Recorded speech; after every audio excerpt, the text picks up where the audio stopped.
गुंजेगाव ग्रामपंचायत दक्षिण सोलापूर येथे डुकरांच्या धुमाकूळामुळे शेतकरी व व्यापारी तसेच ग्रामस्थांना त्रास होत आहे।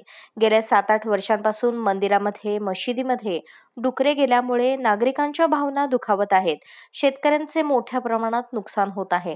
तरी मंद्रुप पोलीस स्टेशनचे API हुले यांनी डुकरांच्या मालकांना बोलावून समज दिलेली आहे।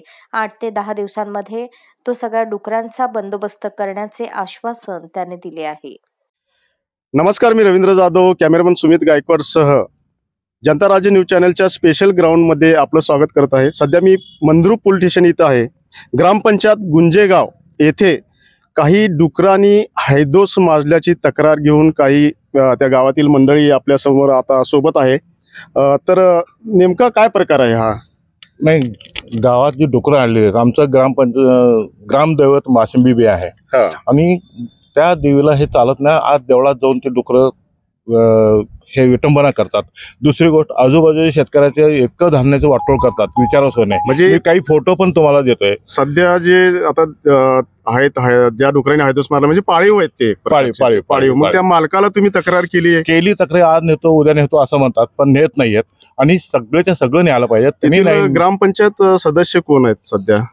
ग्रामपंचायत सरपंच आहे, सरपंच आहेत काही सदस्य आहेत त्यांचं पण वारंवार सांगण्यात त्यांनी म्हणजे हे केलं नाही, ऐकत नाही। आणि आता असं झालंय की लहान लेकराला सुद्धा ते चावा लागलेत, म्हणजे जनावराला चावा लागलेत, लहान मुलांना पण चावा घेत आहे। म्हणजे पूर्ण गावात तर हैदोस माजलाय, पण शेतामध्ये पण येऊन पिकाचं नुकसान भरपूर करत आहे, भयंकर। तर आता इथे पोलीस स्टेशन मध्ये तुम्ही तक्रार देण्यासाठी आलात? हो, त्यांना फोन केला, ते नेतो म्हणतात, पण नेत नाहीत, प्रत्यक्षात नेत नाहीत, कारवाई काही होत नाही, म्हणून आम्ही तक्रार द्यायला आलेलो।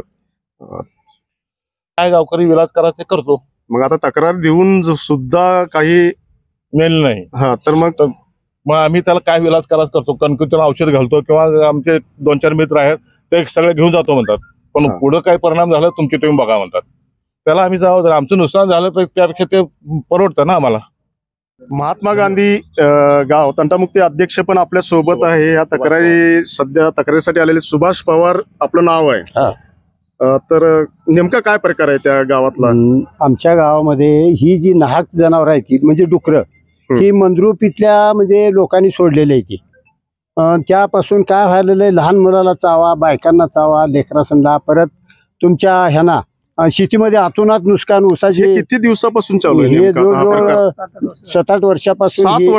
7-8 वर्षापासून तुम्ही एकदा ही तक्रार दिली नाही का? तक्रार दिली, तोंडी तक्रार, तरी त्याला काही दाद घेतली? तक्रार कुठे कुठे दिल्या? तक्रार वन विभागाला दिली आहे, वन विभागाने पण दाद घेतली नाही, पोलीस प्रशासनाने पण दाद घेतली नाही। मग ही असा जे नाहक त्रास आहे त्यापासून शेतकऱ्यांना ते ऊसाचं पीक म्हणा, तुमचं ज्वारीचं पीक, गव्हाचं पीक, मकाचं पीक, ह्यापासून आतोनात नुकसान तर व्हायला लागले। आणि ही जनावराला चावणं किंवा लहान मुलाला चावणं किंवा बायकांना चावणं किंवा पुरुषांना सुद्धा ही चावते ती पाहावी। पण ते 150 आहे ती, एकूण काय थोडकी नाही, ते 5-10 आहे ती। प्रत्येक शेतकरी गावाच्या कडे शेती आहे, बागायत शेती आहे, त्यापासून त्यांना भरपूर आम्हाला शेतकऱ्यांना आणि गावकऱ्यांना त्रास व्हायला लागला। आणि कसं आहे, गाववाल्यांनी आणि ग्रामपंचायतनी प्रत्येक वेळेस सांगितलं की त्यांना घेऊन जावा, तरी ते काय म्हणतात, हा म्हणतात 2-4 नेतात आणि बाकीचे सोडतात। आणि दुसरी गोष्ट, पोलीस स्टेशनला सांगितलं, त्याने म्हणतात की हा विषय वन विभागाचा आहे। वन विभागाला सांगितलं, त्याने म्हणतात की आम्ही रान डुकराचा फक्त बंदोबस्त करू, हे गाव डुकराचा आमचा संबंध येत नाही। आता आम्हाला नेमकं जावं कुठं हा मोठा प्रश्न पडलेला आहे। तरी पण जनता राज्य या माध्यमातून आम्ही साहेबांना आज भेटून सांगणार आहात की आमचं ह्या गोष्टीचं निरसन व्हावं, आणि जरी नाही झालं तर मोठ्या प्रमाणात आम्ही याच्या पुढे सर्व शेतकऱ्यांनी ग्रामस्थ घेऊन मोठ्या प्रमाणात आंदोलन करण्यात येईल। धन्यवाद। 8 वर्षापासून असा प्रकार चाललेला आहे। तेरी बी चूप मेरी बी चूप। वन विभाग म्हणतोय की माझं नाही, आणि पोलीस प्रशासन म्हणतंय की माझंही त्यात येत नाही, काही माझा संबंध येत नाही। अशा प्रकारे 8 वर्षापासून ही छेडणूक चाललेली आहे सध्या ग्रामस्थांची।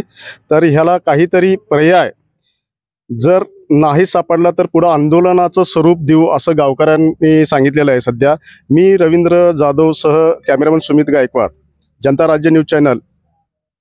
अशाच नवनवीन अपडेटसाठी जनता राज्य न्यूज चॅनलला सबस्क्राईब करा, लाईक करा आणि शेअर करायला विसरू नका।